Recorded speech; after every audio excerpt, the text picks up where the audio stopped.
शक्तिर उत्स part 3 video already आम part 1 and part 2 complete कर सारी आम पार्ट 1 रे एवं पार्ट 2 जहाँ पढ़ी तुम प्रीवियस वीडियो देखिए जापर एवं ये पार्ट 3 रे आमको कौन कौन सब टॉपिक कवर करार अच्छी जैव शक्ति कौन जैव शक्ति कहले कौन आमर गोटे अच्छी सेठारे गोबर गैस जो घर गुड़िक कौन थाए गोबर गैस गठन किपरि एवं ताहा किपरि कार्य करुछि एवं से किपरि आम पई लाभदायक ताहा देखिबा एवं आ गोटे लास्ट टॉपिक अच्छी जहाँ कौन आमर नवीकरण अयोग्य शक्ति नॉन रिन्यूएबल रिसोर्स कहले जो शक्ति को थरे व्यवहार कर सारापर से पुनर्बार आउ व्यवहार कर जमी कौन कौन कोयला पेट्रोलियम एवं प्राकृतिक गैस ये वीडियो रे आमको से सब जिन देखार अच्छी।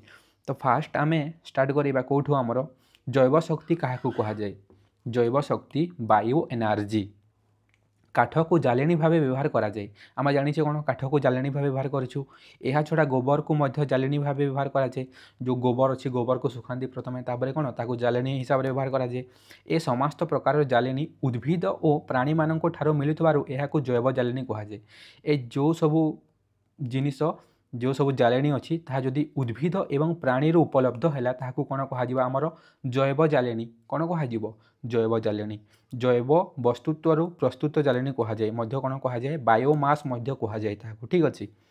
काठ गोबर परिबा चोपा आवर्जना और केतेक कृषिजात जैव आवर्जनारू शक्ति मिली थाए एवं काठ गोबर परिबा चोपा आवर्जना एवं केतेक कृषिजात जैव आवर्जना कौन मिली थाए आमको शक्ति मिली थाए यही शक्ति को कौन कहुए जैव शक्ति कहुए। जैव शक्ति जैव पदार्थ निहित थाए कौन कहला जैव पदार्थ कौन थाए आमर जैव शक्ति थाए जैव पदार्थ कौन कौन अच्छी जैव पदार्थ कोटा तीन भाग विभक्त कराई नूतन उद्भिद अवशेष आवर्जना ये सबुरे कौन अच्छी आमर जैव शक्ति अच्छी। नूतन उद्भिद किए किए अच्छा वृक्ष उद्भिद शस्य शैवाल इत्यादि मान अच्छा अवशेष कौन कौन गचर जो लास्ट बंचीगला कौन कहुए आमर अवशेष कहुए जमी कुटा कुंडा आखु खदा कहले कौन जो आमर आखु को मेसीन पुराई सारापर जो आमर तार लास्ट बची जाए कौन कहुए आमर आखु खदा जंगलर अवशेष कहले कौन जो जंगल जिते सब गछ मैंने अच्छा से कौन अच्छी आम पत्र पड़ुची और ता तले जमा हो कौन कहुए आमर जंगलर अवशेष आ गोटे रहा कौन आमर आवर्जना अपघटन योग्य आवर्जना जो आवर्जना अपघटन हो पारे डिकम्पोज हो पारे माटी सहित मिसी पारे मल नाल नर्दमार अलिया कारखानार जैव आवर्जना गोबर ये सबू कौन आमर ये सब गोटे गोटे कौन आमर जैव पदार्थ। दहन ताप अपघटन गैसीकरण और तरलीकरण प्रणाली रे जैव पदार्थ जैव शक्ति उत्पादन कराए केमिति करा जाउछि जो सब जैव पदार्थ अच्छी जैव पदार्थ जदि आमको जैव शक्ति उत्पादन करार थाए को प्रणाली द्वारा आम कर दहन कि ताप अपघटन गैसीकरण कि आम तरलीकरण प्रक्रिया द्वारा आम जैव शक्ति उत्पादन कर देख एबे कौन अच्छी आमर जैव गैस बायोगैस अम्लजान अनुपस्थिति रे जैव पदार्थर विघटन द्वारा निर्गत गैस रो मिश्रण को जैव गैस कहुए कौन कहगला जदि अम्लजान रो अनुपस्थिति अच्छी एवं जदि जैव पदार्थर विघटन है ताहार डिकम्पोज है एवं सेठू जो निर्गत गैस रो मिश्रण को कौन कहुए आमर जैविक गैस कहुए कहले कौन जैव गैस बायोगैस कहले कौन जदि आमर अणुजीव माने अछंती अणुजीव माने कौन करती विघटन प्रक्रिया करती जिते सब कौन आमर अलिया आवर्जना अच्छी से सब को कौन करेंगे जैव पदार्थ को से विघटन करेंगे एवं से विघटन करने समय तांकु अम्लजान दरकार पड़ न थाए अम्लजान अनुपस्थिति रे जैव पदार्थर विघटन द्वारा निर्गत गैस मिश्रण को जैव गैस कहुए जदि विघटन समय कौन आमर अम्लजान रहिला नहीं से समय जो गैस निर्गत हो से गैस को कौन कह जैव गैस कहुए। विशेष क्षेत्र में गोबर यही गैस मिलुथिबारु ओ गोबर प्रारंभिक पदार्थ भाव व्यवहार करा जाउथिबारु एहाकु साधारण गोबर गैस बोली मध्य कहुए। देख ये जो गैस कौटू मिलूँ गोबर रू मिलूँ विशेष धारण से कौन कह गोबर गैस बोली मध्य कह गोबर और विभिन्न आवर्जनारू उत्पादित गैस होउछि मिथेन एवं जो गोबर अच्छी कि अन्य जो आमर कौन अच्छी आवर्जना अच्छी सेठू क्यों गैस उत्पादन होउछि मिथेन आ तुमे माने जानिथिबो कार्बन चैप्टर रे पढ़िछ कौन मिथेन रो संकेत CH4 କ'ଣ CH4 ଏହା କାହାର ସଂକେତ ମିଥେନ୍ର ସଂକେତ। ଆମ ଦେଶରେ ପ୍ରାୟ 30 କୋଟି ଗୋରୁ ମହିଷୀ ଆଦି ଅଛନ୍ତି। କେତେ ଅଛନ୍ତି ପାଖାପାଖି 30 କୋଟି ଗୋରୁ ମହିଷୀ ଅଛନ୍ତି। ସେମାନଙ୍କ ଗୋବରରୁ ପ୍ରାୟ ଶତକଡ଼ା 30 ଭାଗ ଜାଳେଣୀ ମିଳିଥାଏ ଏବଂ ଶତକଡ଼ା 34 ଭାଗ ଜାଳେଣୀ କୃଷିଜାତ ଅବଶେଷରୁ ମିଳେ। ଦେଶରେ ଥିବା ଗୋରୁ ଓ ମହିଷୀମାନଙ୍କଠାରୁ ବର୍ଷକୁ ପ୍ରାୟ 90 କୋଟି ଟନ୍ ଗୋବର ମିଳେ। କେତେ ମିଳୁଛି ବର୍ଷକୁ ପ୍ରାୟ 90 କୋଟି ଟନ୍ ଆମର କ'ଣ ମିଳୁଛି ଗୋବର ମିଳୁଛି ଏବଂ କେତେ ଭାଗ ଜାଳେଣୀ ମିଳିଥାଏ 30 ଶତକଡ଼ା ଜାଳେଣୀ ମିଳିଥାଏ। ସେଥିପାଇଁ ଗୋବରରୁ ଉତ୍କୃଷ୍ଟ ଉପାୟରେ ଶକ୍ତି ଉତ୍ପାଦନ ପାଇଁ ଗ୍ରାମବାସୀମାନଙ୍କୁ ସରକାରୀ ଆର୍ଥିକ ସହାୟତା ମଧ୍ୟ ମିଳୁଛି। ସେଥିପାଇଁ କ'ଣ କରାଯାଇଛି ସରକାରଙ୍କ ଦ୍ୱାରା ଗୋଟେ ଯୋଜନା ଅଛି ଯେ ସେମାନେ ଗ୍ରାମରେ ଯେଉଁମାନେ ଅଛନ୍ତି ସେମାନେ କ'ଣ କରିପାରିବେ ଏହି ଗୋବର ଗ୍ୟାସ୍କୁ ୟୁଜ୍ କରିପାରିବେ।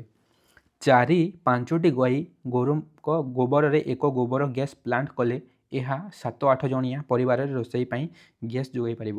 ଗୋଟେ ପରିବାରରେ କେତେ 7-8 ଜଣ ରହନ୍ତି। 7-8 ଜଣ ଯଦି ବି ରହୁଛନ୍ତି ତାଙ୍କ ପାଇଁ ଯଥେଷ୍ଟ କେତେ 4 ଆଉ 5ଟି ଗାଈର ଯଦି ଗୋବରକୁ କଲେକ୍ଟ କରାଯିବ ଏବଂ ତାହାକୁ କ'ଣ ଆମର ଗୋବର ଗ୍ୟାସ୍ରେ ୟୁଜ୍ କରାଯିବ ତ ସେମାନେ କ'ଣ ଆରାମରେ ତାଙ୍କ ରୋଷେଇ ପାଇଁ ବ୍ୟବହାର କରିପାରିବେ। ଏବେ ଦେଖିବା କ'ଣ ଆମର ଯେଉଁ ଜୈବ ଗ୍ୟାସ୍ ହେଲା। ଜୈବ ଗ୍ୟାସ୍ କହିଲେ କ'ଣ ଆମର ଗୋବର ଗ୍ୟାସ୍ ମଧ୍ୟ କୁହାଯାଇଛି। ଜୈବ ଗ୍ୟାସ୍କୁ କାହିଁକି ଗୋବର ଗ୍ୟାସ୍ କୁହାଯାଇଛି କାରଣ ଏହା କ'ଣ ଯେଉଁ ସବୁ ଗୋବରରୁ ତିଆରି ସବୁ ଗୋବରରୁ କ'ଣ ହେଉଛି ଆମର ମିଥେନ୍ ଗ୍ୟାସ୍ ତିଆରି ହେଉଛି ସେଥିପାଇଁ ଏହାକୁ ମଧ୍ୟ କ'ଣ କୁହାଯାଇଛି ଜୈବ ଗ୍ୟାସ୍ ବୋଲି କୁହାଯାଇଛି। ଗୋବର ଗ୍ୟାସ୍ ପ୍ଲାଣ୍ଟର ଗଠନ ଏଇଟା ମଧ୍ୟ କ'ଣ ଆମର ଏକ୍ଜାମ୍ରେ କ୍ୱେଶ୍ଚିନ୍ ଆସିପାରେ ଯେ ଗୋବର ଗ୍ୟାସ୍ ପ୍ଲାଣ୍ଟର ଗଠନ କିପରି ସେ କିପରି ଗଠନ ହୋଇଛି କେଉଁ ଜିନିଷ ଅଛି କେଉଁ ଜିନିଷ କିପରି କାମ କରୁଛି ତାହା ସବୁ ଆମର ଜାଣିବାର ଅଛି ଏବଂ କ'ଣ ଆମର ଏହାର ବେନିଫିଟ୍ କ'ଣ ଏହାର ଲାଭ କ'ଣ ଗୋବର ଗ୍ୟାସ୍ ବ୍ୟବହାର କରିବା ଦ୍ୱାରା ଆମର କ'ଣ ଲାଭ କ'ଣ ହୋଇଥାଏ। ପ୍ରଥମେ ଦେଖିବା ଆମେ କ'ଣ ଦେଖ ଗୋଟେ ଗୋବର ଗ୍ୟାସ୍ର ଏ ଯେଉଁ ଚିତ୍ରକୁ ଦେଖ ଏଠି କ'ଣ କ'ଣ ଅଛି ଗୋଟେ ସାଇଡ଼୍ ଅଛି ଯେଉଁ ସାଇଡ଼୍ରୁ କ'ଣ ଆମର ଗୋବର ପାଣିକୁ ପଶାଯାଉଛି ଏବଂ ତାହା ତଳକୁ ଯାଉଛି ତଳ ଅଛି ଏହାକୁ କ'ଣ କୁହାଯାଏ ଡାଇଜେଷ୍ଟର କୁହାଯାଏ। କ'ଣ କୁହାଯାଏ ଡାଇଜେଷ୍ଟର। ପୁଣି ଉପରକୁ ଯାଉଛି ଏହାକୁ କ'ଣ କୁହାଯାଏ ଡୋମ୍ କୁହାଯାଏ। ଆଉ ଏବଂ ଏଠୁ କ'ଣ ଯେଉଁ ଆମର ଏକ୍ସଟ୍ରା ଯେତିକି ଖତ ଅଛି ତାହା ସବୁ ବାହାରକୁ ବାହାରିବ ଏହାକୁ କ'ଣ କୁହାଯାଏ ଖଦା ନିଷ୍କାସନ ଦ୍ୱାରା। ଆଉ ଗୋଟେ ରହିଲା କ'ଣ ଗ୍ୟାସ୍ ବାହାରିବା ପାଇଁ ଗ୍ୟାସ୍ ନିଷ୍କାସନ ଦ୍ୱାର। ମେନଲି ଏଠି ଆମର କେତୋଟି ପାର୍ଟ ଅଛି ଏଇଟା ଗୋଟେ କ'ଣ ହେଲା ଆମର ପ୍ରବେଶ ପାତ୍ର ତାପରେ ଅଛି ଡାଇଜେଷ୍ଟର କୂଅ ଗୋଟେ ଅଛି ଗ୍ୟାସ୍ ନିଷ୍କାସନ ଦ୍ୱାର ଏବଂ କ'ଣ ଡୋମ୍ ଏହିସବୁ ବିଷୟରେ ଆମକୁ ପଢ଼ିବାର ଅଛି। ପ୍ରଥମେ ଦେଖିବା ଆମେ କାହା ବିଷୟରେ ଦେଖ ଚାଲ ପ୍ରଥମେ ଦେଖିବା ଆମେ ପ୍ରବେଶ ପାତ୍ର ମଧ୍ୟରେ କେତେଟା ଜିନିଷକୁ ନେଇ ବନିଛି ଆମର ଜୈବ ଗ୍ୟାସ୍ ପ୍ରବେଶ ପାତ୍ର ଡାଇଜେଷ୍ଟର କୂପ ଧାତୁ ନିର୍ମିତ ଡୋମ୍ ଏବଂ କ'ଣ ଆମର ନିର୍ଗମନ ନଳୀ ସମସ୍ତଙ୍କ ବିଷୟରେ କ'ଣ ଆମକୁ ଟିକେ ଟିକେ ଲେଖିବାକୁ ପଡ଼ିବ ଏକ୍ଜାମ୍ରେ। ପ୍ରଥମେ ଦେଖିବା କ'ଣ ଆମର ପ୍ରବେଶ ପାତ୍ର ଏଥିରେ ଗୋବର ଓ ପାଣି ଗୋବର ରହିବ 4:5 ଏବଂ ଗୋବର ରହିବ 4 ଭାଗ ଏବଂ ପାଣି ରହିବ କେତେ ଆମର 5 ଭାଗ। ସେଇ ଯେତେ ଆୟତନର ମିଶ୍ରଣ ବନିଲା ତାକୁ କ'ଣ କରିବେ ଭଲ ଭାବରେ ମିଶାଇକି ଭିତରକୁ ପଠାଇବେ ଏବଂ ଯାହା ଆମର କ'ଣ ଗୋବର ଏବଂ ପାଣି ଦ୍ୱାରା ବନିଲା ତାକୁ କ'ଣ ତିଆରି ହୋଇଛି ତାକୁ କ'ଣ କୁହାଯାଏ ଆମର ମଣ୍ଡ ବୋଲି କୁହାଯାଏ। ତାକୁ କ'ଣ କୁହାଯାଏ ଆମର ମଣ୍ଡ। ଗୋବର ଓ ପାଣିର ମିଶ୍ରଣରୁ କ'ଣ ତିଆରି ହେଲା ମଣ୍ଡ ଯାହାକୁ କ'ଣ କୁହାଯାଏ ଆମର ସ୍ଲରି। ଏହି ଯେଉଁ ଆମର କ'ଣ ଅଛି ମଣ୍ଡକୁ ଭଲ ଭାବରେ ମିଶ୍ରଣ କରିଦେବେ ଏବଂ ତାହାକୁ କ'ଣ କରାଯିବ ଏଇ ଆମର ପ୍ରବେଶ ଦ୍ୱାର ବାଟ ଦେଇ ଡାଇଜେଷ୍ଟର କୂପକୁ ଛଡ଼ାଯିବ। ବୁଝିହେଲା। ପ୍ରବେଶ ପାତ୍ରରେ କ'ଣ କରାଯାଉଛି ଗୋବର ଓ ପାଣିର ମିଶ୍ରଣ ନିଆଯାଉଛି କେତେ 4:1 ଗୋବର ରହିବ 4 ଭାଗ ଏବଂ ପାଣି ରହିବ କେତେ ଆମର 5 ଭାଗ ଏବଂ ତା'ର ମିଶ୍ରଣରୁ କ'ଣ ସୃଷ୍ଟି ହେଲା ମଣ୍ଡ ସୃଷ୍ଟି ହେଲା। କ'ଣ ସୃଷ୍ଟି ହେଲା ମଣ୍ଡ। ଏଇ ମଣ୍ଡ ଏବେ କ'ଣ ହେବ ସେ ଏଇ ଆମର ପ୍ରବେଶ ଦ୍ୱାର ଦେଇକି କେଉଁ ପଟକୁ ଯିବ ଆମର ଡାଇଜେଷ୍ଟର କୂପକୁ ଯିବ କେଉଁକୁ ଯିବ ଡାଇଜେଷ୍ଟର କୂପ। ଏହାର ଚାରି କାନ୍ଥ ଇଟା ଓ ସିମେଣ୍ଟରେ ତିଆରି ହୋଇ ଏହାର ପ୍ରାୟ 1/3 ଭୂମିର ଉପରକୁ ଓ 2/3 ଭୂମିର ତଳକୁ ଥାଏ। ଗୋବର ଓ ପାଣିର ମିଶ୍ରଣ ଏଠାରେ ଜମା ହୁଏ। ଏଇ ଯେଉଁ ଆମର କ'ଣ ଅଛି ଡାଇଜେଷ୍ଟର କୂପ ଦେଖ ଏଇ ଡାଇଜେଷ୍ଟର କୂପରେ କ'ଣ ହେଉଛି ଏଇ ଡାଇଜେଷ୍ଟର କୂପ ଚାରିପଟ କ'ଣ ଆମର ଚାରି କାନ୍ଥ ଇଟା ଓ ସିମେଣ୍ଟରେ ତିଆରି ହୋଇଛି ଏବଂ ଏଇ ଯେଉଁ ଆମର ଇଟା ଓ ସିମେଣ୍ଟରେ ତିଆରି ହୋଇଛି ତାହାର କେତେ ଆମର ଏଇଟା ଆମର କେତେ ଟୋଟାଲ୍ 3 ଭାଗରୁ କେତେ ଆମର ଦେଖ ଏଟାକୁ ଆମର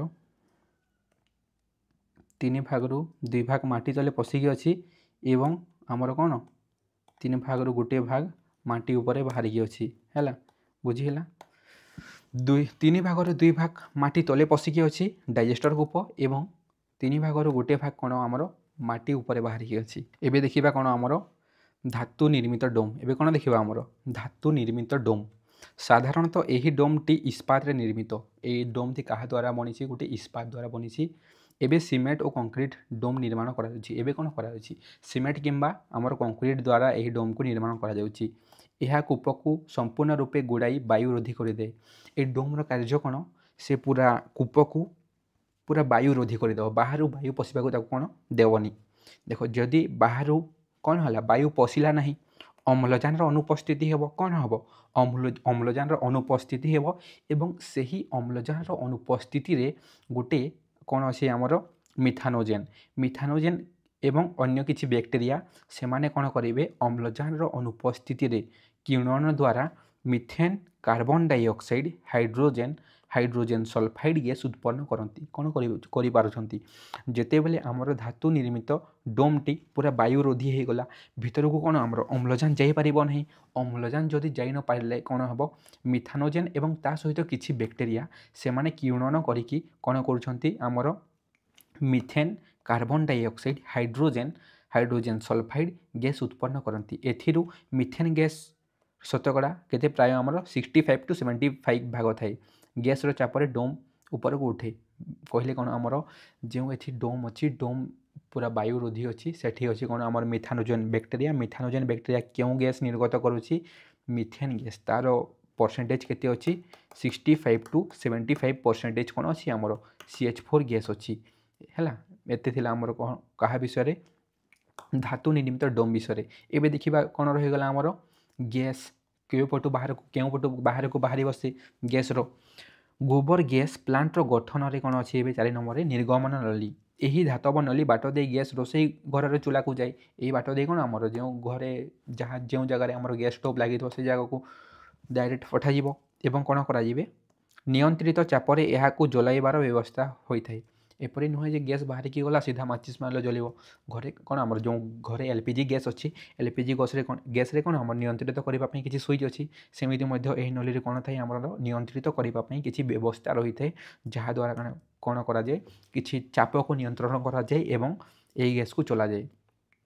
यार बेनिफिट कौन यार लाभ कौन आम कौन पाइबा यहाँ करी देख जदि आम गोटे सुखिला गोबर नेबा जो गोबर को सुखैला कौन ताकू जालती जदि सेठू जेते एनर्जी मिलिवो ताठारु 6 गुणा अधिक कौटी मिलिवो आमर यही गैस रे मिलिवो बुझीला। सुखिला गोबर ठारु 6 गुण अधिक शक्ति मिली थाए। तापरे पुणी कौन ये धुआं विहीन जदि धुआं हुआ कौन आखिर प्रोब्लेम होता ना आखिर असुविधा हेब ना ये कौन आमर धुआं ना एठारे तो आखिर असुविधा हेब ना आमर श्वासतंत्र मध्य कौन ये किसी भी प्रभाव पकेब ना आमर जो रेस्पिरेटरी सिस्टम अच्छी सेठी मध्य किसी आमर प्रभाव पकेब ना एवं रहिला कौन आमर परिवेश को मध्य प्रदूषण करूना ये कौन परिवेश को मध्य प्रदूषण करूना गोबर जमा रहा कौन गोबर जमा रहा जदि जमा रहा कौन हम ताहले सेठी जो आमर मशा माछी जिते सब जन्म होची से सब कौन जन्म हो पारे नहीं एटा गोटे बेनिफिट। तापरे ये कौन आमर रोषे रे व्यवहार होची बत्ती जलाइबारे व्यवहार होची ए सबुरे कौन आमर व्यवहार होची। यह थिला आमर कहा विषय गोबर गैस विषय जानिले गोबर गैस विषय चार्टा आमर अच्छी प्रवेश पात्र डाइजेस्टर कूप धातु निर्मित डोम निर्गमन नली। एठू MCQ कौन बनी पारे जे आमर मिथानोजेन बैक्टेरिया से अम्लजान अनुपस्थिति रे क्यों गैस सृष्टि करे CH4 नाम कमेंट करिवो ठीक अछि। चैप्टर लास्ट टॉपिक नवीकरण अयोग्य शक्तिर उत्स non renewable source of energy. प्रथमे गोटे क्वेश्चन 2 मार्क क्वेश्चन बनी पारे कौन नवीकरण अयोग्य शक्ति कहले कौन बुझ यही प्रकार शक्तिर परिमाण सीमित जो शक्तिर परिमाण सीमित अच्छी ताकू कौन कह जाए आमर नवीकरण अयोग्य नॉन रिन्यूएबल रिसोर्स। यही शक्ति उत्स गुड़िकर नवीकरण संभवपर नुहे अविरत व्यवहार कराइबा द्वारा से गुड़िक समय क्रमे शेष हो जाए। जदि कंटिन्यूअसली यहाँ जदि आम बारंबार यूज करवा व्यवहार करवा ताहले कौन हम समय क्रमे यह सरीज। उदाहरण कौन कौन कोयला पेट्रोलियम प्राकृतिक गैस ये सब थरे व्यवहार पर यही शक्तिर पुनर्बार व्यवहार करा एवं यह कौन कह आम कहीपर सरंती यही शक्ति को कौन कहीपर आम सरंती जेमिति आमर कौन थिला नवीकरण योग्य कौन थिला असरंती थिला यह कौन अच्छी आमर सरंती। एबे देखिबा कौन आमर जीवाश्म इंधन फॉसिल फ्यूएल जीवाश्म इंधन विषय आम पछ चैप्टर में पढ़ी हेरिडिटी एंड इवोल्यूशन रे मन पड़ुची कौन थिला जीवाश्म इंधन जीवाश्म विषय किसी पढ़ी पृथ्वी रे जीव मानक किंबा जो उद्भिद मानकर अवशेष रही जाए कौन कहुए आमर जीवाश्म। ताहले देखिबा चलो आमर कौन जीवाश्म इंधन क्या कहुए। पुरातन काल रे काठ ही एकमात्र तापज शक्तिर उत्स भाव व्यवहृत होउतिला क्रमे कोयला पेट्रोलियम प्राकृतिक गैस आदि व्यवहार करागला यही सबको जीवाश्म इंधन बोली कहुई। प्रथमे कौन काठ को एकमात्र ही कौन कहला तापज शक्तिर व्यवहार करा समय क्रमे कौन है इंधन रे श्रेणीभुक्त किए आसिले आमर कोयला आसिला पेट्रोलियम प्राकृतिक गैस ये सब को कौन कहुए आमर जीवाश्म इंधन फॉसिल फ्यूएल।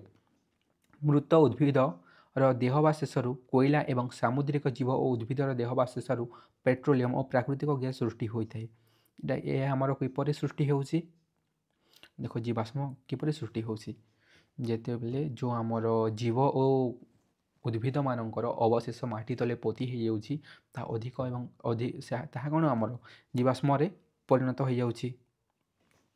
प्रकृति रे कोयला पेट्रोलियम और प्राकृतिक गैस परिमाण सीमित प्रकृति आम जानी कौन यही सब जिन कौन लिमिटेड जिन सब थरे व्यवहार पर यही शक्तिर पुनर्बार व्यवहार कर थरे व्यवहार कर सारा कौन यह आम आउ पुनर्बार व्यवहार कर तेणु एमानंकु नवीकरण अयोग्य शक्ति उत्स बोली कहुए। तेणु कौन कहुए एमानंकु नवीकरण अयोग्य शक्ति बोली कहुए।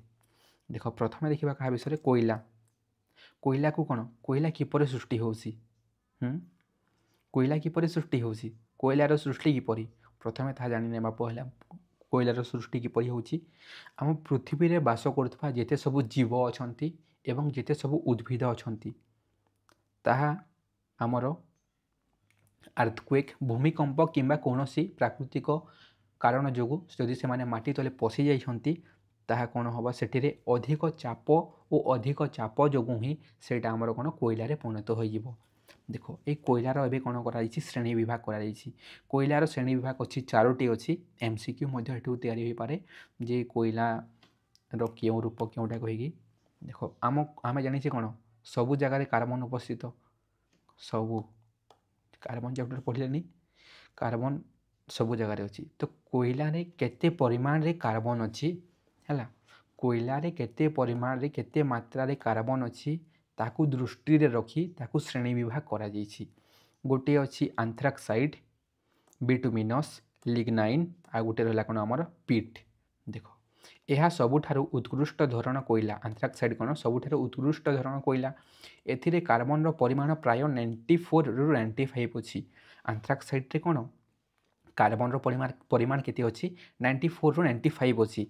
ये देखा कौन आम बिटुमिनस यही प्रकार कोयला रे कार्बन परिमाण प्राय 79 टू 93 अच्छी। तापर रहा कि आमर लिग्नाइट एथिरे कार्बन परिमाण प्राय 72 रु 78 अच्छी।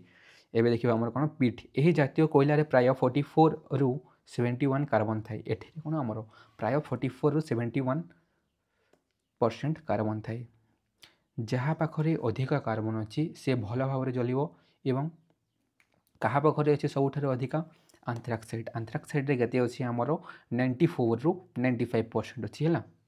बहु वर्ष धरी कोयला एक शक्ति उत्स रूपे व्यवहार होउछि बहु वर्ष है कौन आम कोयला गोटे शक्ति उत्स उपरे व्यवहार होउछि। भू तल मध्य परस्त परस्त भाव चट्टाण आकार रे कोयला गच्छित हो रही माटी तले कौन कोयला लेयार लेयार होगी अच्छी।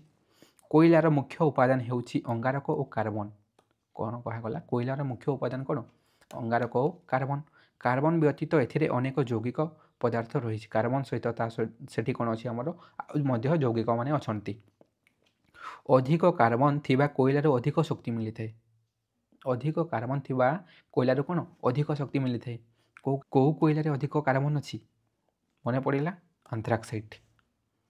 कोयला जलिबा द्वारा कार्बन ऑक्सीजन सहित प्रतिक्रिया करी कार्बन डाइऑक्साइड सृष्टि करे कौन कहगला कोयला जिते बेले जली थाए सेठी जो कार्बन अच्छी कार्बन है सी कार्बन क्या सहित प्रतिक्रिया करे O2 सहित प्रतिक्रिया करी कौन सृष्टि करि थाए CO2 गैस कार्बन डाइऑक्साइड कौन आमर अंगारकाम्ल एथिरु प्रचुर परिमाण ताप निर्गत होता है। कोयलारू सृष्टि शक्ति तापज शक्ति भाव घरे और शिल्प क्षेत्र में व्यवहार होता है। जो कोयलारू कौन बाहर आमर तापज शक्ति अच्छी शक्ति कौन तापज शक्ति से शक्ति कौटी व्यवहार होची घरे किंबा कौटी आमर शिल्प क्षेत्र में घरे स्टोव रे कौन खाद्य रांधिबा विद्युत उत्पादन केन्द्र में ताप शक्ति पानी को बाष्प रे परिणत करे जलीय बाष्प रे टर्बाइन घुराई और ताहार विद्युत उत्पादक को घुराइबा विद्युत शक्ति मिली है। कौन कह जाए जो आमर शिल्प अच्छी फैक्ट्री रे कौन करा जाउची से कोयला द्वारा पानी को गरम करा जाउची पानी को गरम कले कौन हम सेठू बाष्प बाहर एवं से बाष्प कौटी व्यवहार होची यही चैप्टर आम देखुचे कौन जे कौन से कारण सब जगह कौन टर्बाइन को घुराउछंती तो जो आमर बाष्प बाहरला से बाष्पर कौन कर टर्बाइन को घुराइब एवं टर्बाइन को घुरागले कौन हम आमर विद्युत शक्ति मिल कोयला जालिले क्या गरम कले पानी को गरम कले पानी गरम कले कौन होला बाष्प बाहर कौन होला से बाष्पर टर्बाइन को से माने घुराउछंती एवं कौन सेठू आमर विद्युत शक्ति उत्पादन करुछंती एथिरु मध्य विद्युत शक्ति उत्पादन करा जाई विभिन्न क्षेत्र में व्यवहार करा जाइछि एहाकू तापज विद्युत शक्ति कहा जाए एहाकू कौन कहा जाए आमर तापज विद्युत शक्ति कहले कौन तापज विद्युत शक्ति ओडिशार तालचेर ठारे तापज विद्युत शक्ति उत्पादन केन्द्र अच्छी ओडिशार केउठी आमर तापज विद्युत शक्ति उत्पादन केन्द्र अच्छी कौटी तालचेर कौन करा जाउछि कोयला अच्छी कोयला ठू कौन कर कोयला को जालिले सेठू कौन हम जो पानी को गरम करेंगे पानी को गरम कले कौन हम सेठू बाष्प बाहर एवं जो बाष्प बाहर सेठू कौन आमर टर्बाइन घुराइबे ठीक है। कोयला को अंतर्धूम पातन प्रक्रिया द्वारा कोक रे परिणत करा जाई एही कोक रु केतेक धातुर निष्कासन पई व्यवहार करा जाउछि धातु निष्कासन कौन थी आमर गोटे धातु निष्कासन रे कौन करा जाए जो कोयलार अंतर्धूपन प्रक्रिया द्वारा कोक रे परिणत करा जिवो एवं सेही कोक को व्यवहार करी आमर कौन करा जाए धातु निष्कासन रे व्यवहार करा जाए स्टील तैयारी पई विजारक भावे मध्य कोक को व्यवहार करा जाए एवं स्टील तैयारी करबा पई विजार काहाकू कोक को मध्य व्यवहार करा जाए कोयलारू कोक है एवं कोक रे दुईटा काम गोटे काम कौन से धातु निष्कासन करिवो और अन्य काम कौन करिवो से स्टील तैयारी पई से विजारक भावे व्यवहार हेबो एबे रहला कौन पेट्रोलियम हेउछि हाइड्रोजन और कार्बन रु तैयारी अनेक हाइड्रोकार्बन यौगिक जटिल मिश्रण पेट्रोलियम कौथु तैयारी हेछि हाइड्रोजन एंड कार्बन रो गुटे कौन यौगिक तैयारी पेट्रोलियम एथिरे किछि परिमाण रे अम्लजान O2 जबक्षारजान N2 और सल्फर युक्त कार्बन सल्फर कहले कौन आमर S युक्त कार्बन थाए भूगर्भर सच्छिद्र शिलास्तर मध्य प्रकृति यह मूल्यवान पदार्थ को संचय करी रखिछि भूगर्भ तले कौन अच्छी आमर प्रकृति रे पत्थर तले कौन अच्छी यह गोटे मूल्यवान पदार्थ केते टंका दे किणुछ 101 टंका पर लिटर दिया जाउछि केते दिया जाउछि 101 टंका पर लिटर देखि किणुछ तेहाले कौन है गोटे मूल्यवान पदार्थ संचित पेट्रोलियम को अशोधित तैल कह जाए जो पेट्रोलियम माटी तले पत्थर तले जमा होइकी अछि ताहाकू कौन कह जाए अशोधित तैल कौन कह जाए अशोधित तैल कह जाए क्रूड ऑयल कह जाए बुझीगला एही पद्धति रे एक निर्दिष्ट तापमात्रा रे केवल गोटे उपादान संगृहित होइथाय कौन करा जाए पेट्रोलियम रे कौन थाए सबु प्रकार तैल मिसिकी अच्छी एवं आमे जानिछे एबे देखिबा कौन आमर एमिति नुहे जे पेट्रोलियम रे केवल पेट्रोल अच्छी से पेट्रोल रे कौन आमर उभय पेट्रोल डीजेल आउ जो सब केरोसिन ए सब ऑयल माने सब कौन गोटे जगह मिश्रित होइथांती तो ताहाकू कौन करा जाए आमर आंशिक पातन करा जाए कौन प्रणाली करा जाए आंशिक पातन प्रणाली रे कौन करा जीवो गोटे एमिति कौन अच्छे गोटे पात्र अच्छी से पात्र रे धरिन कौन आमर पेट्रोल और डीजेल मिसिछि हैला याकू कौन करिवे तापरे गरम करिवे गरम करले कौन हबो जहार बॉइलिंग पॉइंट कम हैला जहार बॉइलिंग पॉइंट कम से प्रथमे बाष्प रे परिणत हेबो जेमिति पेट्रोल अच्छी पेट्रोल बॉइलिंग पॉइंट केते 30 डिग्री रु केते आमर 200 डिग्री सेल्सियस जिते बेले आमर जो ऑयलटा अच्छी से जब 30 डिग्री पहुँचो पेट्रोल कौन हम गैस रे परिणत हेबो किंतु डीजेल हेबो कि डीजेल हेबोनी जिते बेले आमर ये गैस रे परिणत हेबो से समय रे कौन करा जिवो एहाकू गोटे नली द्वारा संगृहित करा जिवो तो एहाकू सबू जिते सब ऑयल अच्छी समस्त अलग अलग निर्दिष्ट तापमात्रा अच्छी ସେଇ ତାପମାତ୍ରାରେ କ'ଣ ସେଇ ଉପାଦାନ ଗୁଡ଼ିକୁ ସଂଗୃହୀତ କରାଯିବ। ତ ତାହାର ନାଁ କ'ଣ ଆମର ଆଂଶିକ ପାତନ।